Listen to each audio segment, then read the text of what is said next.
There's a strange moment that happens sometime in your 20s, or even earlier. You wake up one day, scroll through your phone, and suddenly it feels like you're behind. Behind who? Behind what? You don't even know exactly.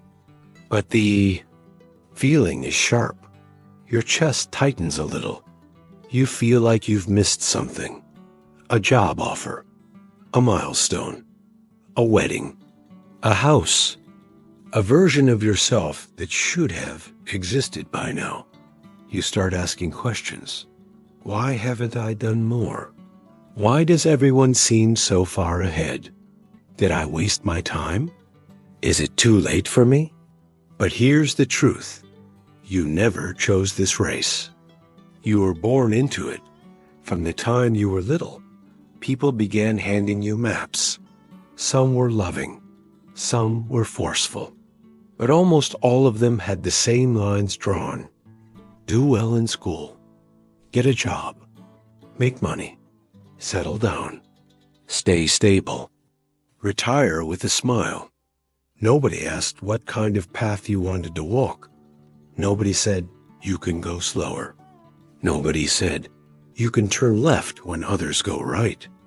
They just clapped when you hit the next checkpoint, whether it made you happy or not.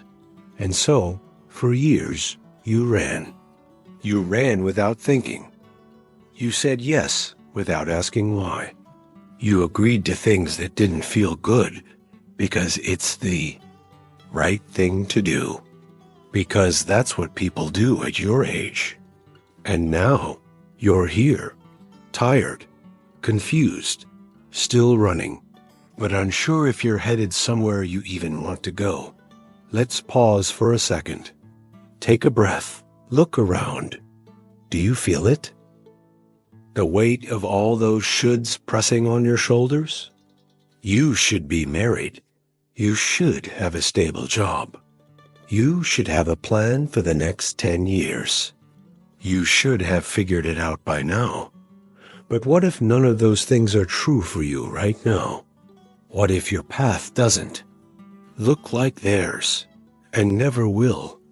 This chapter isn't here to tell you to stop trying. It's here to tell you to stop racing, because you weren't born to sprint through life. You were born to feel it, to experience it, to build it on your own terms. The people you're comparing yourself to, they're also figuring it out. Some of them just got lucky earlier. Some of them are only posting their wins, not their struggles. Some of them, and this is important, are on a completely different path. But most of all, they are not you. Maybe you're taking care of a sick parent. Maybe you've battled depression for years. Maybe your family didn't give you a head start. Maybe you changed your mind halfway through the journey. Maybe you're just slower, more thoughtful, more quiet. That doesn't make you behind. That makes you you. And that is enough. So what now? Start by asking this question. What am I running toward?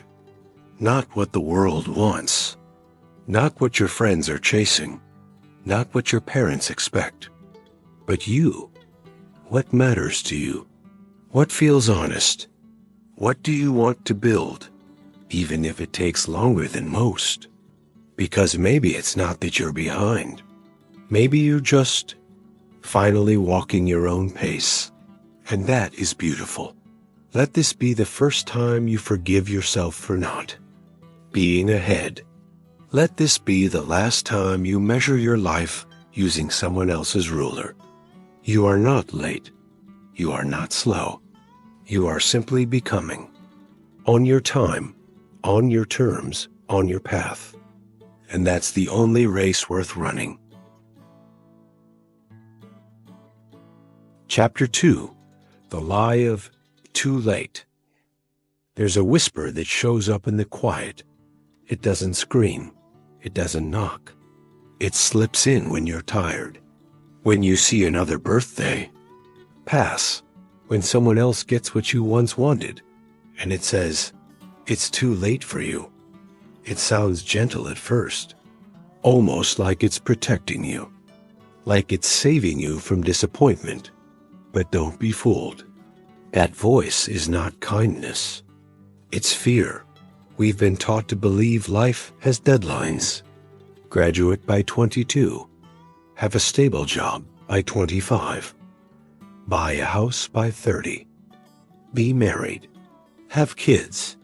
Be successful, and not just successful, but early successful. Why? Because early bloomers get the praise, the headlines, the applause. They make us feel like we're already behind. And that's where the lie begins. Let's look closer. Oprah Winfrey was fired from her first job and didn't find her real voice until her 30s. Vera Wang started designing wedding dresses at 40. Morgan Freeman didn't get his breakout film role until he was 50. Colonel Sanders founded KFC in his 60s. And you? You're here now. You're breathing. You're thinking. You're willing to try. That's not too late. That's just life. Think about it this way. When a flower blooms in spring, we call it early. When it blooms in summer, we call it radiant. When it blooms in autumn, we call it rare. And if it blooms in winter, we stare in wonder. No one ever says, that flower should have bloomed sooner. So why do we do that to ourselves? There is no too late for the life that is meant for you. There is only not yet. There is only still becoming. There is only, I am starting now. Because some of the most powerful decisions you'll ever make don't happen when you're young and full of energy. They happen when you're tired, but still hopeful. When the world said no, but you whispered back, yes, even if your voice shook. And here's something you need to hear. You're not starting over. You're starting from experience, from pain, from memory, from insight that people younger than you may not have yet. That's not a delay. That's depth. It's not too late to change careers. Not too late to fall in love. Not too late to forgive yourself. Not too late to heal. Not too late to rest. Not too late to begin again. If you woke up today, it means there's still time. So, the next time that voice whispers, it's too late. Answer with this. Too late for who? Because the version of you that's finally listening, finally trying, finally choosing for yourself, they're right on time. Chapter 3. The Highlight Trap. You open your phone, scroll, swipe, click. Someone just got engaged. Someone just bought their dream house. Someone just launched a business. Someone is smiling on a beach you've never been to, holding a coffee you can't afford, with a partner who looks perfect. And for a second, your chest tightens. You feel smaller. You wonder what you're doing wrong. That's the highlight trap. And almost all of us fall into it. In this world of constant sharing, you don't see people's lives. You see their moments. You don't hear their thoughts. You hear their announcements. You don't scroll through real life. You scroll through edited versions of it. Trimmed, filtered, perfectly timed, beautifully lit. No one posts their breakdowns in the grocery store. No one uploads the job rejection emails. No one live streams their lonely Friday nights. So you compare your entire reality to someone else's best 5 seconds. It's not fair, and it's not real. What you don't see, the person who bought a new car may be drowning in debt. The one who seems so in love may be barely speaking at home. That influencer on the beach might feel completely lost inside. You're not behind them. You're just seeing their best lighting and your worst moment at the same time. Here's a truth that will save your peace. You don't owe the world a highlight reel. And you don't have to chase someone else's either. Because real growth, it's quiet. It doesn't announce itself.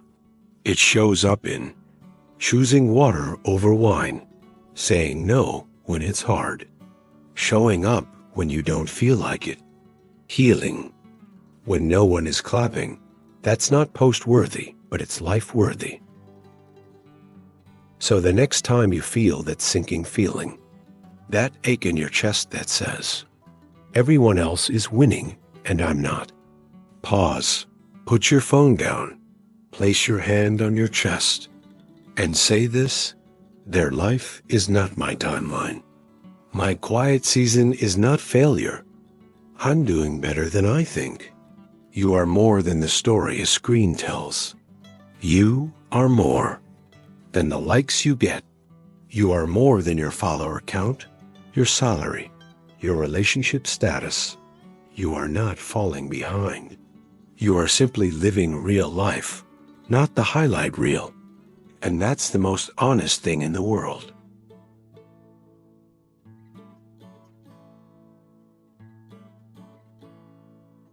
Chapter 4: The Invisible Progress. Some progress is loud.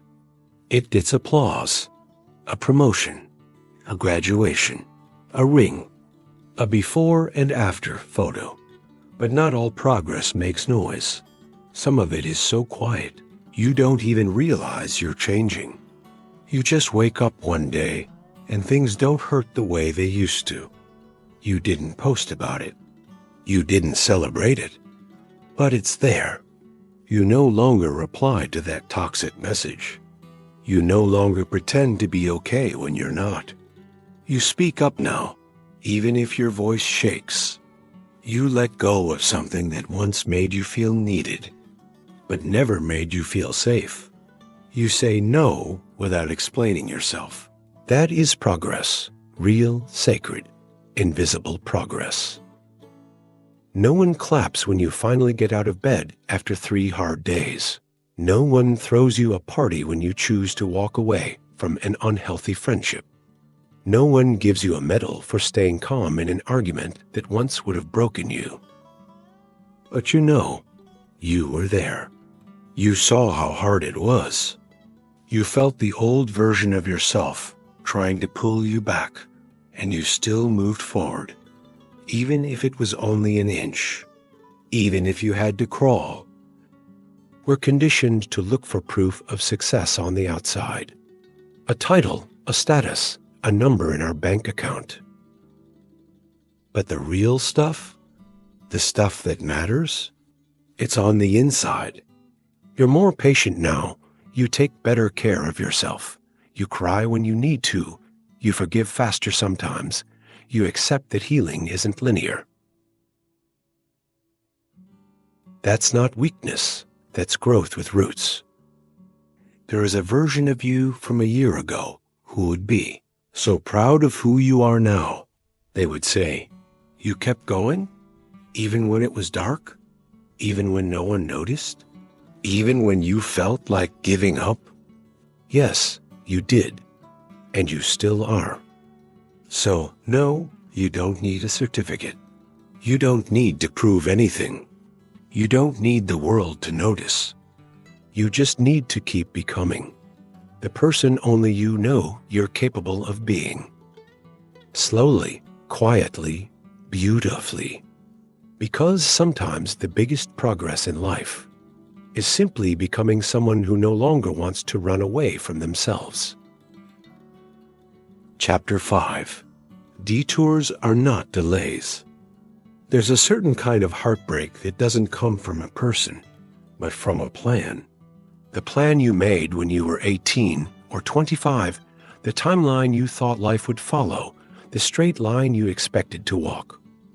Then one day, everything changed. You failed a class. You changed careers. You got sick. You lost someone. You lost yourself. And suddenly, You weren't on track anymore. You told yourself it was temporary, but then months passed, then years. And now you look around and whisper, "This isn't where I thought I'd be." But what if that's okay? What if where you thought you'd be was never where you were meant to land? We treat detours like disasters, but detours have a purpose.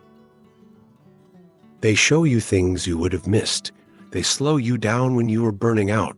They reroute you when your path was too narrow.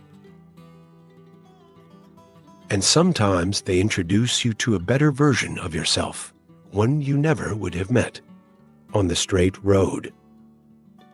Think about it. You didn't end up in that job you hated. That relationship didn't last, and now you finally breathe again. That dream you lost, it made space for one that fits you better. That wasn't failure. That was redirection. There is no universal map. There is no one right path. Some people take the elevator. Some take the stairs. Some crawl through the side door. Some people arrive early. Some people arrive late. Some people arrive bruised, but with stories worth telling, and all of them are valid. So if your life doesn't look like you planned, if your path has more curves than you imagined, if you've stopped and started more times than you can count, that doesn't mean you're lost. It means you're learning. It means you're listening. It means you're human. Please don't let the world rush you into shame. Don't let comparison make you ungrateful. Don't let a delay make you forget that you are still on your way. You are not behind. You are just building something that takes time. And one day, you'll look back at all the turns you took, all the wrong roads, all the pauses, all the slowdowns, and you'll realize they were never mistakes. They were mile markers. They were grace in disguise. You didn't miss the path. You became it. Chapter 6. Who are you measuring with? We all carry a silent ruler. We don't talk about it, but it's there. Invisible, tucked in our pocket, pulled out when we feel unsure, when we scroll too long, when we hear someone's success story and suddenly feel small. We use this ruler to measure our worth, our progress, our enoughness. But here's the question. Who gave you that ruler? And who are you measuring against? Was it your classmates? Your cousin who always got straight A's? That coworker who just got promoted? A stranger on Instagram who seems to have it all together? Or maybe it was your parents, your culture, the expectations that were never said out loud, but you heard them anyway. Be smart. Be successful. Be impressive, but don't be too different. Don't be slow. Don't fail. And so you measured, quietly, constantly, painfully. The problem isn't that you want to grow. The problem is thinking you have to grow like them, that their timeline is yours, that their lifestyle should be your goal, that their success invalidates your pace. But life isn't math. It's not a competition, and your path isn't supposed to look like anyone else's. Let's imagine two people walking in a forest. One takes the paved road. One wanders the dirt path, pauses to watch the birds, sits under a tree for a while. Who's ahead? Who's behind? Neither. Because the goal isn't distance. It's experience. It's presence. It's truth. You're not here to become someone else. You're here to become yourself. And that takes unlearning. That takes choosing not to compare your chapter 3 to someone else's chapter 20. That takes setting down the ruler completely and asking a new question. Am I growing in the direction of who I want to be? Not faster, not louder, not prettier, just truer. So the next time you catch yourself scrolling, or shrinking, or spiraling because someone else got something you didn't, breathe and whisper to yourself, "That's their story. Mine is still being written." You're not falling behind. You're just no longer interested in chasing someone else's finish line. You're making your own map with your own hands, at your own pace. And that right there is freedom. Chapter 7. Your pace is sacred. We live in a world obsessed with speed, faster Wi-Fi, faster careers, faster results. Even healing is expected to be fast. Move on. Get over it. Level up. Don't waste time. But what if you're not built for that pace? What if your rhythm is slower, softer, quieter? What if your growth happens in seasons, not seconds? There is no shame in slow. In fact, slow might just be sacred. A tree doesn't rush to grow. It spends years building roots before it even shows height. A river takes its time, carving deep into stone. The moon waxes and wanes, never apologizing for its phases. And yet here you are, feeling guilty for not blooming overnight. Let me ask you, where did you get the idea that your life needed to look like a timeline on LinkedIn? That your value depended on productivity? That your healing needed to fit into someone else's calendar? You are not a project. You are not a product. You are a person, and people take time. Your pace might not make sense to others. That's okay. It only needs to make sense to you. You are allowed to say, "I'm not ready yet. I need more time. I'm still figuring it out. I want to go slower this time." You are allowed to step away from the noise, from the rush, from the race. Not because you're weak, but because you know your worth doesn't depend on speed. Every time you rest when the world pushes, every time you reflect instead of react, every time you choose presence over performance, you honor your own rhythm. And that rhythm is wise. It knows where you're going, even when you don't. You are not lazy. You are not lost. You are simply in a different season. Some people sprint. Some people float. Some people wander. Some people pause.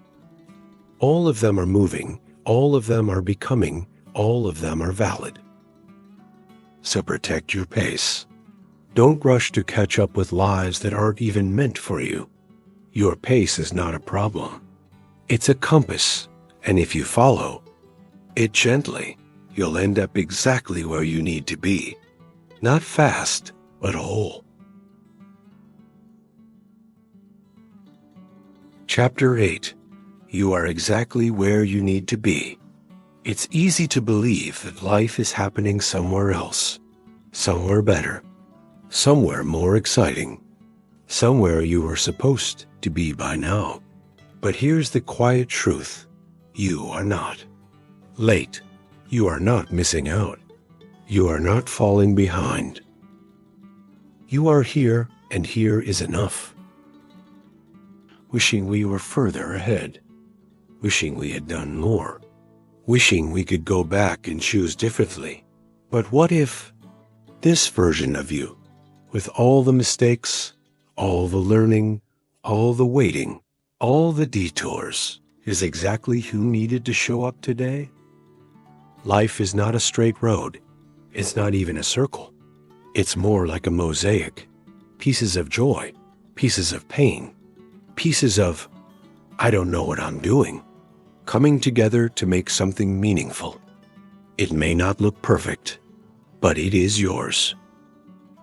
And this moment, right now, the fact that you're listening, that you've made it through 7 chapters of reflection, that you care enough to try, is already a sign of growth. Because you didn't give up. You didn't turn away. You stayed. And that matters more than you know. You are allowed to be both, a work in progress and a whole person. You are allowed to not know what's next and still trust that something good is coming. You are allowed to feel lost and still believe. You're being guided because sometimes the most important growth isn't in reaching the destination, but in learning to trust the ground beneath your feet. So if you've been wondering, if you've been doubting, if you've been quietly carrying the weight of not enough, let me say this clearly so your heart can finally breathe. You are exactly where you need to be, not because it's perfect, but because this is the season that will shape you. This is the stretch of road that will teach you. This is the part of the story that will matter most when you look back one day and realize you didn't rush, you didn't quit, you kept going, and that changed everything. The end. But really, this is just the beginning of trusting yourself more, of measuring less, of walking in your own rhythm. You are not behind. You are becoming. And that always is right on time.